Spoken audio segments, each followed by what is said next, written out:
우리가 이거 말씀 시작한 지가 얼마 안 된 것 같은데 벌써 15번째까지 왔어요. 오늘 15번 여정에 나오는 이름 한번 읽어볼까요? 뭐라고 돼 있습니까? 림마. 림마. 처음 들어보네요. 처음 들어보시죠? 민수기 13장 이제 14장 우리 거기 할 차례거든요. 여기 나오는 사건들은 이제 많이 아시는 사건인데 이스라엘이 가나안으로 입성할 것인지 아니면 광야길을 돌아서 다시 40년을 실제로는 한 38년 정도 됩니다. 38년을 다시 돌아가야 되는지 결정하는 중요한 사건에 기록되어 있습니다. 아시는 것처럼 결국 이스라엘은 하나님의 주신 땅으로 못 들어가고 광야길을 40년을 채워가지고 돌아가게 되었고 그 첫 세대에 속한 그 20살을 넘어서 인구를 세잖아요. 남자들 20세가 넘은 모든 사람들 인구조사를 받은 사람들은 다 광야에서 죽게 됩니다. 2명만 빼놓고 여호수아와 갈렙만 빼놓고. 그래서 민수기 13장은 이제 오늘 보겠지만 주님의 명령을 따라서 각 지파별로 한 명씩 12명의 정탐꾼을 선정해서 40일 동안 정탐을 합니다. 그리고 백성들에게 보고한 장면을 보여주고 있습니다. 이걸 한번 알아보도록 하겠습니다. 우리 민수기 12장 16절 같이 한번 읽어볼게요. 시작. 그 후에 백성이 하셋을 떠나 바란 광야에 진을 치니라.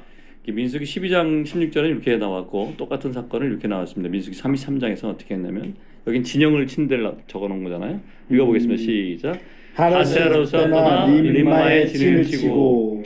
어떻게 보면 성경이 모순된 것처럼 보이지만 사실은 바란 광야는 큰 지역을 얘기합니다. 림마를 포함한 림마 또 다음 여정이 나오는데 그리고 또 가데스 바네아까지 포함하는 큰 광야입니다. 바란 광야. 그 신광야 북쪽이고 이렇게 민수기 12장 16절에 본 것처럼 하세롯을 떠나서 바란 광야라는 큰 지역에 들어갔다는 것을 얘기한 거고 민수기 33장에서는 이제 거의 구체적으로 진을 친 그 진영을 얘기한 것이죠. 출애굽 여정에서 가나안 입성의 그 전초계지 역할을 한 곳입니다. 원래 거기를 통과해서 가야 되는 거였죠. 아신 것처럼 여기가 바로 믿음과 불신앙의 갈림길이 되었죠. 그래서 이 학자들이 보기에 이 바란 광야 중에 림마 구체적 어디냐를 정확하게 특정하지 못하지만 가데스 바네아 인근으로 보는 학자들이 많이 있습니다. 그래서 이 림마라는 뜻을 보면은 히브리어 레듬이라는 말에서 유래된 건데 이게 로뎀나무 아시죠? 로뎀나무. 네. 로뎀나무면 누가 떠오른가요? 엘리야가 떠오르죠. 로뎀나무 밑에서 엘리야가 어땠습니까? 팍 퍼져 있었잖아요, 그죠? 광야에서 피곤한 사람이 그늘 안에서 쉬는 것을 의미합니다. 광야 속 로뎀나무를 생각하시면 될 것 같아요, 림마가. 영적인 의미로는 광야 여정이 피곤하다. 그리고 그 중에서도 하나님의 은혜로 쉼을 주셨다. 광야에서의 사람의 연약함과 하나님의 보호를 상징한다고 합니다. 우리도 인생길이 광야 같지 않습니까? 사실 우리 인생을 묘사한 것이죠. 정말 피곤하고 어떤 때는 지치고 어떤 일어날 힘이 없고 어떤 애는 너무 귀찮아서 차라리 죽는 게 낫다 이런 생각도 한 적도 있고 그럼에도 불구하고 시간을 돌아보면은 우리가 받은 복을 세어보아라는 찬송을 불렀는데 주님의 주신 은혜를 생각해보면은 그 고비고비마다 하나님께서 참 놀랍게 인도하셨습니다. 아까 말씀 나눈 것처럼 우리에게 믿음을 주신 것은 정말 놀라운 축복입니다. 수많은 사람들은 그렇게 믿고 싶어서 믿어보려고 해도 안 믿어지는데 맞아요. 우리는 주님의 거룩한 그물에 걸린 물고기들이에요. 도망갈 수가 없습니다. 주님 우리를 사로잡으셨고 우리에게 광야길도 허락하시고 광야길만 허락하신 게 아니라 그늘도 허락하시고 쉼도 주시고 위로도 주시고 하지만 여기 림마에서 본 것처럼 쉼이 있다고 해서 그 믿음이 있다는 걸 보장하지 못해요. 우리가 어떤 데 퍼져서 쉬고 있지만 믿음이 없을 때도 많지 않습니까? 그때 하나님께서 그냥 내버려 두지 않으시고 엘리야에게 까마귀를 보내셨던 것처럼 계속해서 누군가를 보내시고 위로하시고 상황을 바꿔가시죠. 자, 엘리야에게 한번 읽어보겠습니다. 왕상 19장 4절 시작. 자기 자신은 광야로 들어가 하루길쯤 가서 한 로뎀나무 아래에서 앉아서 자기가 죽기를 원하여 이르되 여호와여 넉넉하오니 지금 내 생명을 거두시옵소서. 나는 내 조상들보다 낫지 못하나이다 하고. 아멘하고. 네, 죽고 싶었던 거죠. 엘리야가. 주님 이제 제 생명을 걷어가셔도 괜찮습니다. 이런 때가 있지 않습니까? 우리 삶 속에서 우리가 뭐 젊었을 때는 하나님을 위해서 뭔가를 하고 이것도 하고 저것도 하고 뭔가 하고 싶지만 사실 어떤 광야 같은 환경이 딱 딱 닥쳐오면 내가 주님 앞에서 내가 어떤 존재라는지 알게 됩니다. 그래서 신명기에 여호와께서 너희를 광야길로 인도하신 것은 너희가 어떠한지를 알게 하려 함이라는 말씀이 있잖아요. 우리가 고난이 찾아올 때 내 존재가 어떤 사람인지, 내 그릇이 어떤 사람인지, 또 유혹 앞에서 무너질 때 내가 원래 그런 존재구나 라는 걸 알게 됩니다. 사도 바울은 그걸 고백했죠. 우리가 본질상 진노의 자식이었다 얘기합니다. 우리가 너희가 구원을 받은 것은 하나님의 은혜로 된 것이니 아무도 자랑치 못하게 하려 함이라. 어떤 때 우리가 영적으로 막 활성화되어 있고 막 능력이 있으면 우리가 뭐 대단한 사람 같이 보이잖아요. 뭐 기도하면 낫고 막 그럼 얼마나 좋겠습니까 매번. 근데 어떤 때는 하나님 허락하시면 낫고 어떤 때는 안 나고요. 그죠? 어떤 때는 예언의 은사가 있어서 예언의 말씀을 할 때라도 우리가 완전한 게 아니죠. 부분적으로 하고 부분적으로 알고 그냥 주님이 주신 감동만 나눌 뿐이지 실제상 자기 문제가 닥치면 내 앞에는 깜깜한 거죠. 우리가 다 그런 존재입니다. 서로 하나님의 은혜를 의지하면서 하루하루씩 살아가면 됩니다.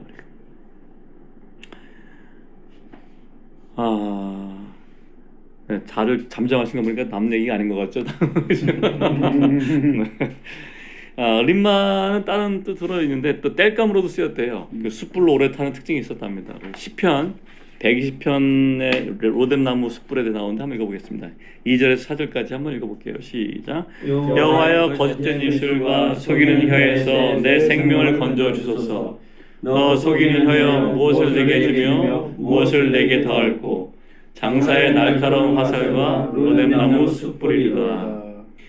유대 전승이나 그 주석가들의 글을 보면은 림마라는 것이 이제 불태우는 나무, 로뎀나무로 관계돼서 해석하기도 하고, 어떤 히브리 전통에서는 이 지역의 그 림마라는 지역의 유래를 10명의 정탐꾼들이 가나안 땅에서 악평을 퍼뜨려서 했던 사건을 연상시켜서 얘기하기도 합니다. 그래서 결국 가나안 땅에 대해서 악평을 했던 10명의 정탐꾼들의 혀 때문에 이스라엘 백성 전체가 두려움과 반역을 불탔죠. 맹렬하게 불타올랐습니다. 이것이 남에게만 있는 게 아니에요. 사실 우리 안에도 거짓된 입술이 있고 속인 혀가 있거든요. 다만 내가 인식하지 못할 뿐이지 어떤 때는 우리가 알지 모르는 사이, 알게 모르는 사이에 과장도 하고 맹세도 하고 속이기도 합니다. 우리가 말하고 생각하고 행동하는 모든 것들이 감각이나 아니면 외적으로 일어나는 모든 것에 다 끝나는 것이 아니라 우리가 영적인 존재이기 때문에 영 안에서도 이런 일이 발생합니다. 그래서 주님께서 원하시는 것은 우리에게 겸손한 영을 원하시는 것 같아요. 겸손하고 그 전에 예수님도 내가 이해할 건 이해하고 아니다 할 거는 아니다 하라. 그 외에서 지나는 것은 다 악에서 나느니라. 우리가 다 과장이 심한 존재들이죠. 세 번째로 림마는 결박하다라는 의미가 있답니다. 결박하다. 우리 민수기 13장 31절에서 33절도 같이 읽어보겠습니다. 시작. 그와 함께 올라갔던 사람들은 이르되 우리는 능히 올라가서 그 백성을 치지 못하리라. 그들은 우리보다 강하니라 하고 이스라엘 자손 앞에서 그 정탐한 땅을 악평하여 이르되 우리가 두루 다니며 정탐한 땅은 그 거주민을 삼키는 땅이요 거기서 본 모든 백성은 신장이 장대한 자들이며 거기서 네피림의 후손인 아낙 자손의 거인들을 보았나니 우리는 스스로 보기에도 메뚜기 같으니 그들이 보기에도 그와 같았을 것이니라.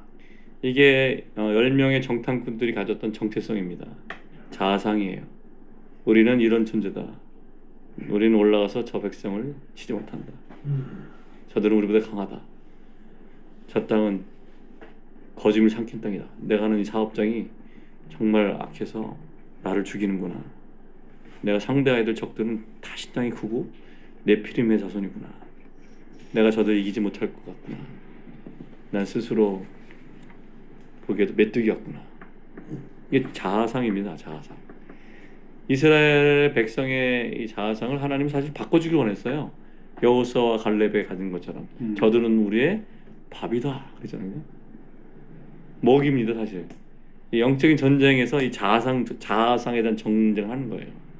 내가 믿음 안에서 어떤 자아상을 택할 것인가. 내가 그리스도 안에서 새로운 피조물로서 예수 그리스도 안에서 완전한 존재로 예수 그리스도 형상을 본받기 위해서 택정되어 예정된 그런 귀한 존재이고 하나님이 지으신 그릇이고 하나님 담는 그릇이라는 것을 알게 되면 믿음을 행할 수 있었을 텐데 우리가 살아가면서 매번 그러면 얼마나 좋겠습니까? 어떤 일이 조그만 일이 생기면 허둥지둥 되고 그죠? 막 당황하고 어떻게 해야 될지 모르고 막 죽음을 심고 다른 사람이 나를 어떻게 생각할까 걱정하고, 그죠? 근데 우리는 사실 자유자로 부르심 받았거든요. 근데 이 사람이 그리스도와 함께 죽었기 때문에 성령이 계신 곳에, 주의 영이 계신 곳에 자유함이 있어야 된다 그랬죠, 그죠? 자유해야 되는데 묶여 있는 거예요, 우리가. 예, 림마란 말이 그런 뜻이에요. 결박하다는 뜻도 있다. 우리의 옛사람에 대한 습관 때문에 결박되기도 하고, 자기가 생각한 자아상에 의해서 결박되고, 내부에서 계속 끊임없이 올라오는 거짓말에 의해서 결박당합니다. 이스라엘 회중은 하나님 언약을 못 믿었죠. 결국은 낙담했고, 결국 믿음의 여정에서 전진해야 되는데 돌파하지 못했고 다시 돌아왔습니다. 해변가로. 왜 돌아갔을까요? 처음부터 다시 하는 거예요. 그리스도와 함께 연합한 죽음과 부활부터 다시 배우는 겁니다. 처음부터 믿음의 기초부터. 결국 그렇게 이 사람들이 이렇게 외쳤어요. 민수기 14장 4절에 우리가 한 지휘관을 세우고 애굽으로 돌아가자. 그냥 나왔던 길로 가고 싶은 거죠. 갈 수 있습니까? 네, 거긴 관문이 아니에요. 들어갈 수 없어요. 이미 사망으로 통과했습니다. 우리 민수기 14장 1절에서 4절까지 한번 교독해 보겠습니다. 제가 1절하고 2절하고 해볼게요. 온 회중이 소리 높여 부르짖으며 백성이 밤새도록 통곡하였더라. 2절. 이스라엘의 자손이 다 모세와 아론을 원망하며 온 회중이 그들에게 이르되 우리가 애굽 땅에서 죽었거나 이 광야에서 죽었으면 좋았을 것을 어찌하여 여호와가 우리를 그 땅으로 인도하여 칼에 쓰러지게 하려 하는가? 우리 처자가 사로잡히리니 애굽으로 돌아가는 것이 낫지 아니하랴. 4절. 이에 서로 말하되 우리가 한 지휘관을 세우고 애굽으로 돌아가자 하네. 네, 이거 어제 좌우 형제랑 둘이 얘기했는데 왜 예수를 믿어가지고 이러지도 못하고 저러지도 못하고 막 이렇게. 네, 3절을 보시면 이스라엘 얼마나 하나님을 오해했는지 알게 됩니다. 여호와가 우리를 그 땅으로 인도해서 칼에 쓰러져 죽이게 하는구나. 하나님의 의도를 어떻게 본 거예요? 악하게 평가했죠. 자기들의 환경과 자기들의 처지만 평가한 게 아니라 하나님까지 악평한한 겁니다. 우리는 이런 상황 속에서 하나님의 선하심을 기대해야 되죠. 기억해야 됩니다. 하나님이 얼마나 선하신 분인지. 오직 하나님만 선하시다 그랬잖아요. 예수님도 그렇게 얘기하셨는데 하나님이 얼마나 우리에게 선하셨는지, 우리가 애굽에 있을 때 얼마나 고통받았는지, 우리가 광야 땅에서 얼마나 지옥 같았는지를 사실 우리 까먹고 거짓말하는 거거든요. 거짓말에 속는 겁니다. 믿음의 경주를 하는 우리들한테 무엇을 말해줍니까? 우리는 뭐 물론 때에 따라서 뭐 부의 이동에 참여하기도 원하고, 재정의 축복도 받기로 하고, 건강의 축복도 받기로 하고, 사회 성공하기로 하지만 예수님 말하는 말씀 자세히 읽어보면 십자가를 지고 주님을 따라가는 거예요. 좁은 길로. 그래서 그리스도 안에서 온전함과 뭐 히브리서 그런 말씀 있잖아요. 너희가 죄와 싸우되 피 흘리기까지 하지 않았다. 죄에 대해서 철저한 죽음으로 싸워야 되고 믿음으로 가는 생명의 좁은 길 가야 되는데, 이게 외부에서 방해뿐만 아니라 내부에서도, 우리 내면에서도 이런 방해가 있다는 걸 얘기하는 거예요. 이스라엘 진영 안에서 이렇게 10대 2였잖아요. 부정적인 생각이 10대 2였습니다. 훨씬 더 많았습니다. 아까도 잠깐 얘기했지만 우리 내면에서 올라오는 낙심과 절망의 거짓 목소리가 엄청난 순간에 끊임없이 올라오죠. 이 죽음의 소리가 끊임없이 들려옵니다. 근데 그럴 때 우리는 그런 음성들을, 사단의 준 거짓말을 받아들여서는 안 되겠죠. 근데 우리가 이게 내 생각이라고 착각하기 때문에 받아들이는 거거든요. 근데 예수 이름을 끊어버려야 돼. 이 생각은 사탄에서 오는 생각이구나. 예수님의 이름으로 끝나는 영적 전쟁을 하셔야 되고 믿음으로 유업의 성찬을 나가셔야 됩니다. 우리 모두 다 그런 사람 되기를 되었으면 좋겠습니다. 아멘. 아멘.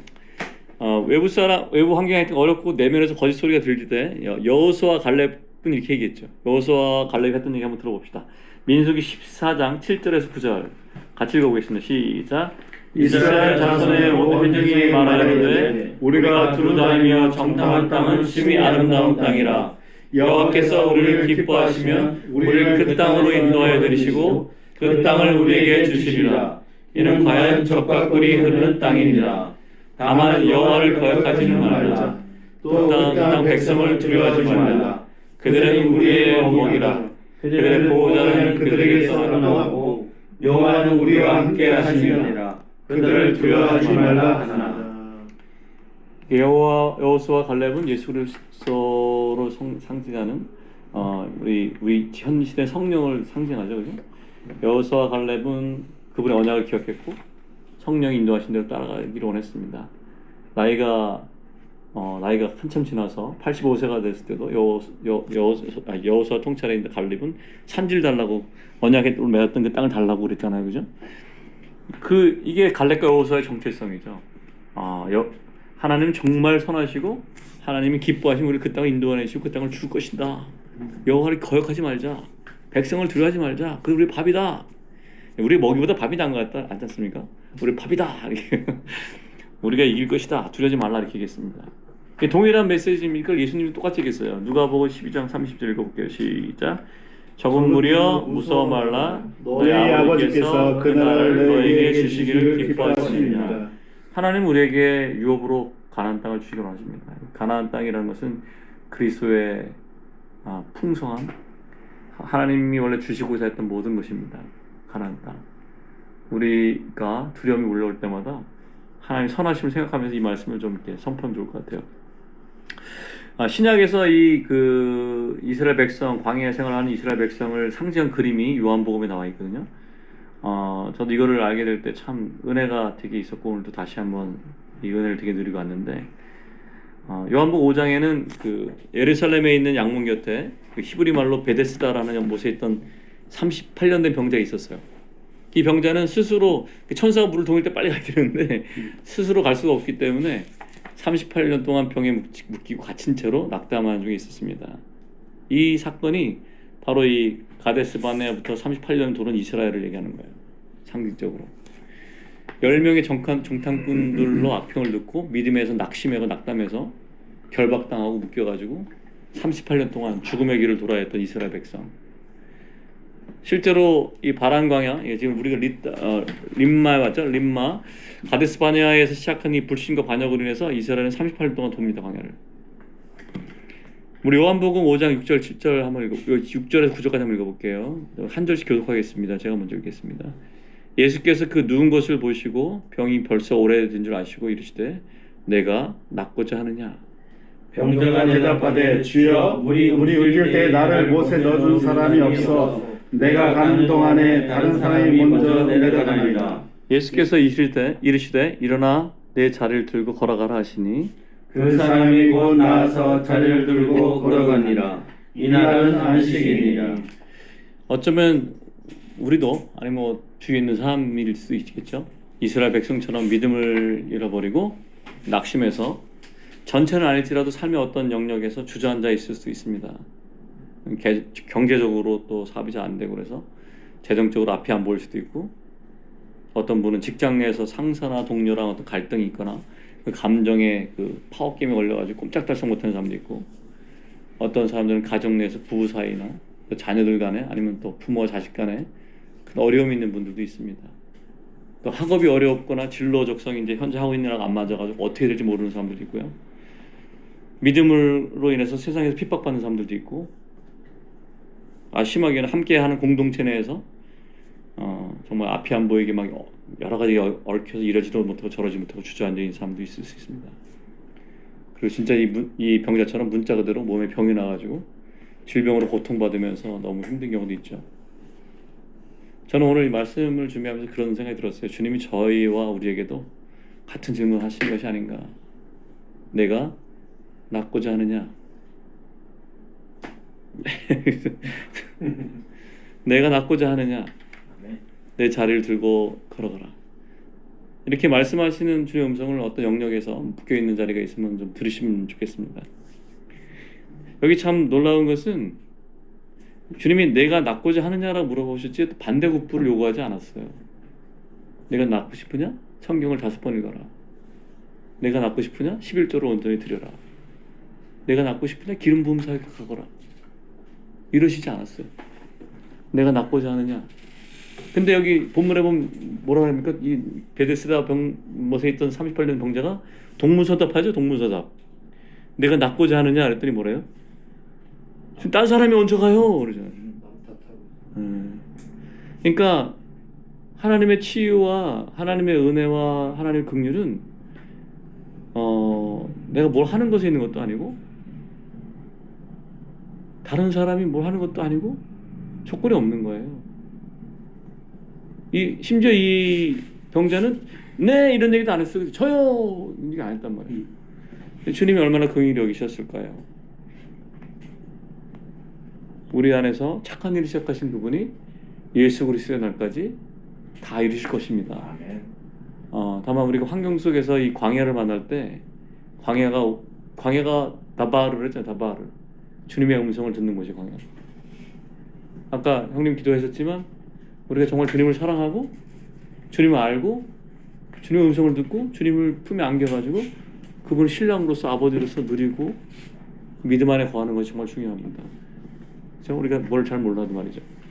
실제 어떤 은사가 없어도 어떤 능력이 없어도 성경을 잘 몰라도 주님을 사랑하고 정말 마음으로 이웃을 사랑하고 예수님을 따라갈 수 있으면 정말 그랬으면 좋겠습니다.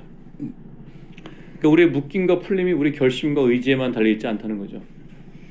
우리가 어떤 상황에 묶여 있더라도 성령께서 내가 낫고자 하느냐 이 음성을 들을 수만 있다면 그동안 묶여있던 모든 것에서 해방되고 다시 그 자리에서 일어나서 믿음의 경주를 달려갈 수 있을 것입니다. 바울은 이 능력을 체험한 사람이죠.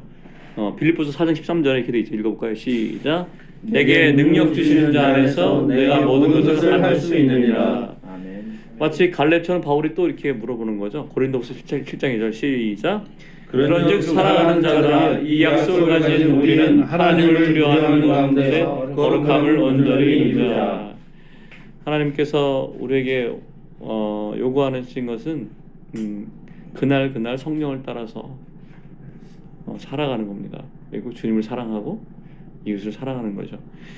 디도서 2장 11절에서 14절까지는 주님이 우리를 대신해서 자신을 주신 이유를 기록해 놨습니다. 읽어보고 마치도록 하겠습니다. 디도서 2장 11절 시작. 모든 사람에게 구원을 주시는 하나님의 은혜가 나타나 우리를 양육하시되 경건하지 않은 것과 이 세상 정욕을 다 버리고 신중함과 의로움과 경건함으로 이 세상을 살고 복스러운 소망과 우리의 크신 하나님 구주 예수 그리스도의 영광이 나타나심을 기다리게 하셨으니 그가 우리를 대신하여 주시는 모든 불법에서 우리를 성령하시고 우리를 깨끗하게 하사 선한 일을 열심히 하는 자기 백성이 되게 하려 하시니라. 아멘. 주님이 우리에게 자신을 주신 것은 우리 모든 불법에서 모든 불법에서 우리를 속량하시고 대가를 지불하시고 우리를 깨끗하게 하셔서 선한 일을 열심히 하는 자기 백성이 되게 하려 하심이라 뜻이래요. 오늘 15번째 진을 쳤던 그 림마라는 곳에 대해서 말씀을 짧게 봤는데요. 저는 이 모든 말씀 중에서 아까 그 베데스다 연못에 있는 그 병자에게 하신 말씀이 되게 큰 위로가 됐습니다. 오늘 제가 그게 참 계속 말씀이 이렇게 되어지는 거예요. 내가 낫고자 하느냐. 네. 주님, 저는 당신으로 인해서 낫고자 합니다. 제 삶에 무너진 모든 영역에서 당신의 손을 의지해서 일어나기를 원합니다. 저의 모든 질병을 치료하시고 온전케 하시옵소서. 당신의 거룩함을 당신의 존재로 이루어 주십시오. 주님, 당신 나의 거룩함이요 나의 의로움이요 나의 구원이십니다. 주님께서 시작하신 일을 그리스도 예수 날까지 온전히 이루실 것을 믿습니다. 주님께 감사합니다. 이 말씀이 계속 되뇌어졌습니다. 우리 잠깐 기도하고 우리 기도한 후에 잠시 좀 이렇게 자기 자신의 삶 속에서 무너진 영역이 있으면 주님 앞에 좀 기도하는 시간을 갖으면 좋겠습니다. 제가 같이 기도하겠습니다. 주님 감사합니다. 오늘 림마를 통해서 특히 믿음과 불신함의 갈림길에 있었던 이스라엘 백성에게 10명의 정탐꾼과 여호수아 갈렙의 믿음을 보이시면서 저희들에게 새로운 것들을 가르쳐 주셨습니다. 특별히 저희가 주님 안에서 주님이 부르시는 물음에 대답하기를 원합니다. 내가 낫고자 하느냐? 지금 저희가 낫기를 원하고 정말 주님을 사랑하기를 원합니다. 감사합니다. 예수님의 이름으로 기도하였습니다. 아멘. 잠깐 기도하는 시간을 좀 가지면 좋겠습니다.